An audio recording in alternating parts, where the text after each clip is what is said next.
जी, तो मैंने visual studio open किया है। तो अगर आप 22 या 19 यूज़ कर रहे हैं इसका वेरिएशन, तो आपके सामने इस तरह की कुछ विंडो शो होगी। ये जो सारी है दिस वीक वगैरह लिखा हुआ है, तो ये जो मोस्टली मैंने यहाँ प्रैक्टिस वगैरह की है या कुछ भी यहाँ पे किया है, जैसे फ़ोन पोक ऐप है या कोई चीज़ भी यहाँ पे, ये आपके जो डेवलपमेंट होगी वो सारे इधर होंगे।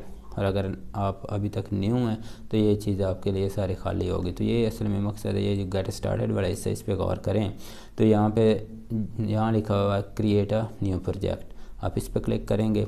अभी ये विजुअल स्टूडियो चूँकि कि थोड़ा सा हैवी सॉफ्टवेयर है, या आपकी मशीन यानी लैपटॉप और पीसी पे डिपेंड करता है वो कितना जल्दी इसको लोड करके हमारे सामने पेश कर देता है। तो ये चीज़ आ गई। क्योंकि अभी हम कंसोल एप्लीकेशन नहीं कर रहे, तो यहाँ सबसे पहले तो आप सी शार्प को सिलेक्ट कर लें, ऑल प्लेटफॉर्म पर रहने दें। कंसोल एप्लीकेशन के बजाय आप यहाँ डेस्कटॉप एप्लीकेशन पे क्लिक करिएगा।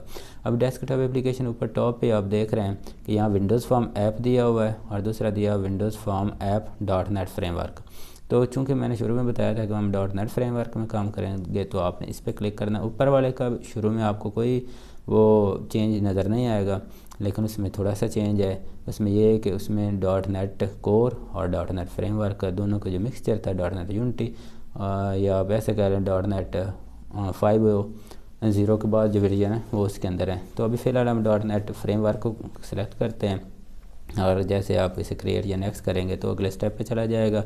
और यहाँ पे हम अपने एप्लीकेशन का नाम देते हैं। तो स्टार्ट में हम चूँकि टाइम देखने वाले मैं यहाँ पे कुछ ऐसा प्रोग्राम करने वाला हूँ कि हमें जो हमारे सिस्टम का टाइम है वो नज़र आए। तो टाइम नज़र आता है क्लॉक में, तो मैं यहाँ क्लॉक लिख देता हूँ। ठीक है, आप अपने कोई भी प्रोजेक्ट का नाम रख सकते हैं।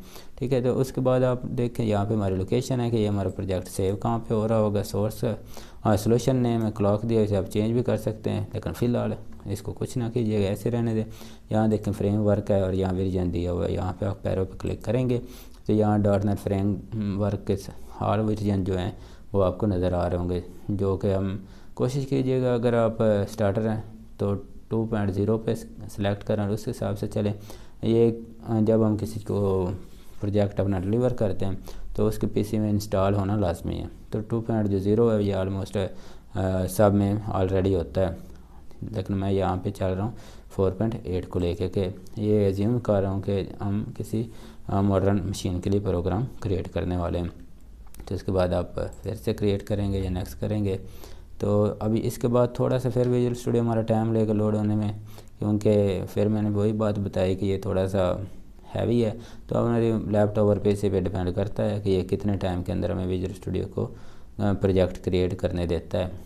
तो थोड़ा सा टाइम लेता है। तो थोड़े टाइम के बाद जब जैसे ये क्रिएट होता है, नेक्स्ट स्टेप आ जाता है, तो फिर हम मिलते हैं।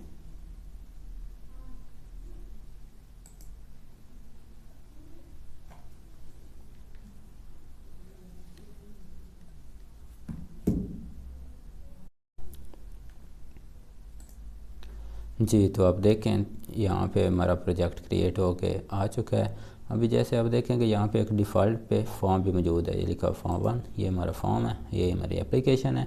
तो सारी चीज़ें जो हम करेंगे इस फॉर्म के ऊपर करेंगे।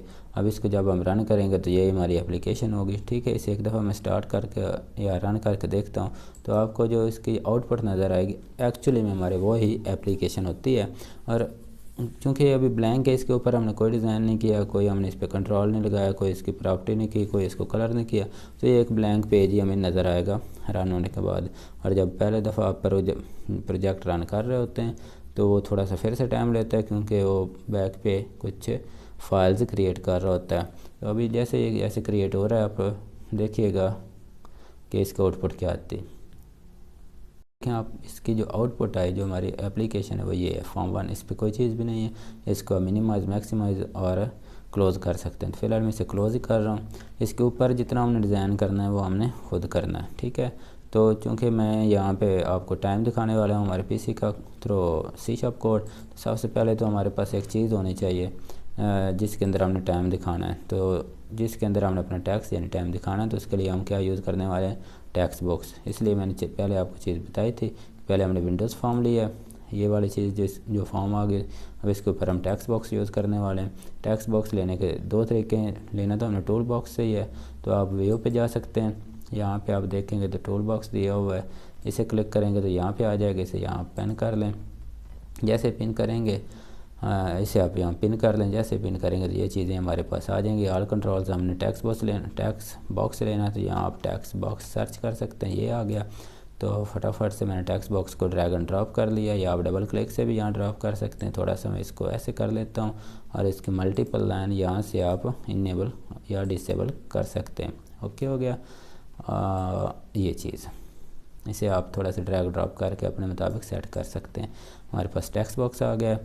अभी इस एक दफ़ा फिर से मैं रन करता हूँ तो अभी आप देखेंगे तो हमारा जो एप्लीकेशन है उसके ऊपर टेक्स्ट बॉक्स भी आ चुका है। ओके हो गया।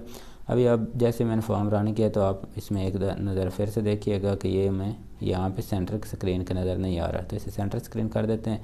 तो सेंटर जब भी फॉर्म में कुछ करना है तो फॉर्म की प्रॉपर्टी पे जाएंगे। प्रॉपर्टी पे जाने के दो तरीके हैं, एक तो ये कि हमारी प्रॉपर्टीज़ यहाँ पहले से ही वो पिन है, या अगर यहाँ ना हो तो आप फॉर्म पे राइट क्लिक कीजिएगा। राइट क्लिक जैसे करेंगे यहाँ प्रॉपर्टीज़ हैं तो ये प्रॉपर्टीज़ आगे से आप पिन भी कर सकते हैं, वैसे भी कर सकते हैं। ये फॉर्म 1 का एक तो मैं टेक्स्ट इसका जो है क्लॉक कर देता हूँ, और दूसरा जो इस चीज़ हमने करनी थी कि ये जब रन हो तो स्क्रीन के सेंटर में आए, तो उसके लिए आप ये आ जाएंगे स्टार्ट पोजीशन पे।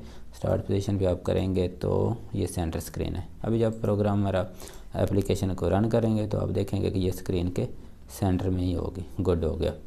तो लेट्स स्टेप फॉरवर्ड, चलें गुड हो गया। तो आगे चलते हैं। अभी हम इसको टाइम देखते हैं। अब टेक्स्ट बॉक्स की एक प्रॉपर्टी है टेक्स्ट, ये एम्प्टी, इसके अंदर आप जो चीज़ भी लिखेंगे वो इसके अंदर आ जाएगी। लेकिन फ़िलहाल हम ये नहीं चाहते कि ऑलरेडी इसके अंदर कोई चीज़ लिखी हो, हमने इसके अंदर टाइम शो करवाना है। तो जल्दी से मैं इसके लिए एक थोड़ा सा कोड लिखता हूँ।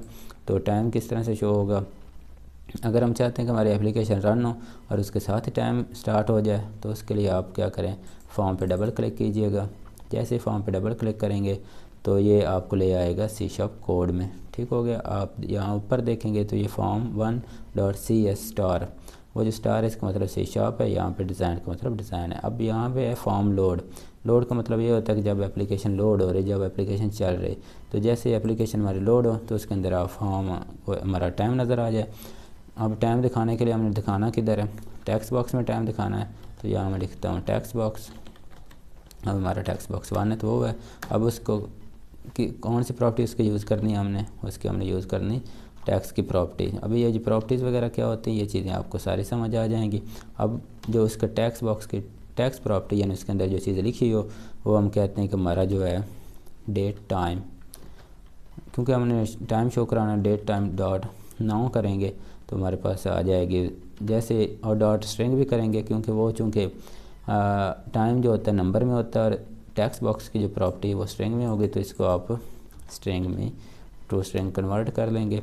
अभी आप इसका एक मैजिक देखेंगे, तो मैं आपको 1 मिनट के लिए दिखाता हूँ इसको रन करके। जैसे ये प्रोग्राम लोड होने वाला है तो अब इसका एक मैजिक देखेंगे तो देखें यहाँ पे हमारे पास टाइम भी है, डेट भी है, सारी चीज़ें मिक्सअप हुई हुई हैं। गुड हो गया। अगर हम इन सब चीज़ों को अलग-अलग चाहते हैं तो वो भी हो सकता है। तो अगर आप टाइम को अलग-अलग देखना चाहते हैं तो देखिएगा किस तरह से हम करते हैं। अभी क्योंकि डॉट स्ट्रिंग से हम जैसे किया तो हमारी सारी चीज़ें मिक्सअप हो गई। वहाँ पे आपने आउटपुट देख लिया था कि किस तरह से मिक्सअप हुआ है। अभी हर चीज़ अलग-अलग देखने के 2 तरीके हैं, या तो आप सारी चीज़ें सेपरेटली करें जैसे कि डॉट 9 है।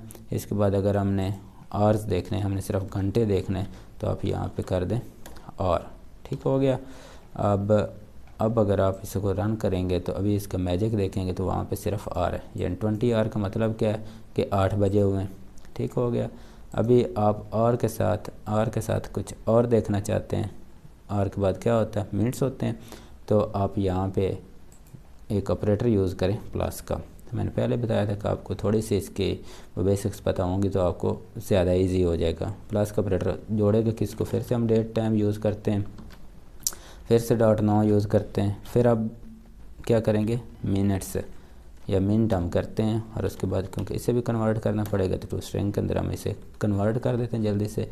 अभी आप इसका देखेंगे मैजिक, तो कोड का मैजिक ये होगा कि 8 यानी हमारे पास 2011 लिखा हुआ है। अभी इसके अंदर आप वो सेमीकोलन डालना चाहते हैं तो जहाँ पे हमने प्लस डाला था यहाँ एक और प्लस लगाएं, और इसके अंदर आप डालें डबल कोटेशन, और डबल कोटेशन के अंदर आप सेमीकोलन लगा दें। आपको इस चीज़ का तो पता ही होगा कि हम किस तरह से ये चीज़ ऐड करते हैं। ठीक हो गया। अब एक दफ़ा से फिर मैं इसे रन करता हूँ। अभी कोड का मैजिक देखेंगे तो हमारे पास 20:11 यानी 20:12 है, 8:12 हो गया। अभी अगर आपने इसके साथ सेकंड्स वगैरह देखने हैं तो फिर से आप इसी को रिपीट करें और मिनट्स की जगह सेकंड कर दें। फिर अगर आप मिली सेकंड देखना चाहते हैं तो वो कर सकते हैं। ठीक हो गया। एक मेथड तो है ये, अगर आप टाइम को सेपरेटली करना चाहते हैं तो अब इसको मैं कमेंट कर देता हूँ। कमेंट क्या चीज़ होती है कि उस कोड को यानी कमेंट किए हुए कोड को हमारा जो कंपाइलर होता है वो नज़रअंदाज कर देता है। फिर से मैं दूसरा मेथड है वो जल्दी से दिखाने वाला हूँ कि आप किस तरह से शॉर्ट में डेट टाइम वहाँ पे शो करवा सकते हैं। हमें बार बार ये लिखने की ज़रूरत ना पड़े। .9 कर दिया। अभी ये चीज़ अगर हम ये सिंपल लिखते हैं तो आपने पहले भी देखा है, एक दफ़ा फिर से देख लें कि हमारे पास डेट भी आता है, टाइम भी आता है, लेकिन सारी चीज़ें मिक्सअप हुई होती हैं। अभी आप देखेंगे ये सारी चीज़ें सेपरेटली होंगी। मैं डबल कोटेशन लगाता हूँ। अभी डबल कोटेशन के बाद मैं यहाँ लिखता हूँ HH का मतलब अब यहाँ देख लें कि अगर मैंने स्मॉलर HH लिखा है तो वो किस तरह से टाइम शो कराएगा, कैपिटल लिखा है तो फिर किस तरह से कराएगा। ठीक हो गया। अभी मैं यहाँ पे कैपिटल कर देता हूँ। अगर आपने जैसे टाइम पहले आ रहा है वैसे ही शो करवाना है तो उसके बाद मैं सेमीकोलन लगाता हूँ। फिर उसके बाद हमने मिनट्स लेने हैं तो मैंने सिंगल M लिखा है और वो भी स्मॉल। ओके हो गया। अब डबल M लिख दे तो फिर भी मिनट्स ही आएंगे। ओके हो गया। लेकिन अगर आप कैपिटल M लिखते हैं तो उससे वो मंथ आ जाता है। अब इसके बाद आपने क्या शो कराना है, हम मिनट के बाद सेकंड है तो सेकंड के लिए आप डबल S लिख दें तो हमारे पास सेकंड आएगा। अभी एक दफ़ा हम प्रोग्राम को रन करते हैं। हमारे को अगर कोई एरर नहीं है तो प्रोग्राम रन होगा। आप देखें 20, 13, 45। लेकिन इसमें एक चीज़ जो और है वो ये है कि ये वो फर्दर रन नहीं हो रहा, मतलब इसके अंदर वो टाइम क्लॉक चल नहीं रहा, बस स्टिल है। अगर आप दूसरी दफ़ा आप इसे रन करके देखेंगे तो अब 45 के बजाय हमारे पास है 59 है। तो इस तरह से ये हमारे सेकंड्स चल रहे हैं, मतलब ये चल नहीं रहा, क्लॉक स्टिल है। तो अभी अगर इसको चलाना है यानी क्लॉक जैसे टाइम हमारा चल रहा होता है तो उसके लिए आपको थोड़ा सा कोड और ऐड करना पड़ेगा और उसके लिए हमें एक और कंट्रोल ऐड करना पड़ेगा। लेकिन उससे पहले मैं इसका जो टेक्स्ट का साइज़ है ना उसे थोड़ा सा बढ़ा लेता हूँ ताकि ये जो हमारा एक छोटा सा टाइम लिखा हुआ है ये हमें थोड़ा सा बोल्ड और बड़ा नज़र आए। तो उसके लिए आप क्या करेंगे, टेक्स्ट बॉक्स की प्रॉपर्टीज़ में जाएंगे और ये टेक्स्ट है यहाँ पे कोई चीज़ आपने नहीं लिखनी। ठीक हो गया। तो आप फ़ॉन्ट पे जाएं। फ़ॉन्ट पे जाके ये जो हमारा फ़ॉन्ट साइज़ दिया हुआ है 8, इसको मैं कर देता हूँ 18। ओके हो गया। अभी जो भी चीज़ वहाँ पे नज़र आएगी इसे एक दफ़ा चेक कर लेते हैं, वो फ़ॉन्ट 8 के बजाय 18 में नज़र आएगी, यानी थोड़ा सा बड़ा हो जाएगा। गुड। तो अब इसको हमने रन करना है। तो रन करने का क्या तरीका होगा, तो आप जाएँ टूल बॉक्स के अंदर जो ऑलरेडी पहले हमारे पास मौजूद है, यहाँ आप सर्च कीजिएगा टाइमर। अब टाइमर जब सर्च करते हैं तो ये आगे से डबल क्लिक करेंगे तो आप देखेंगे ये प्रोजेक्ट हमारे ऊपर उसके पेज पे नहीं आया, ये नीचे आ गया क्योंकि इसका कोई इंटरफेस नहीं है, इसका सिर्फ काम ही है।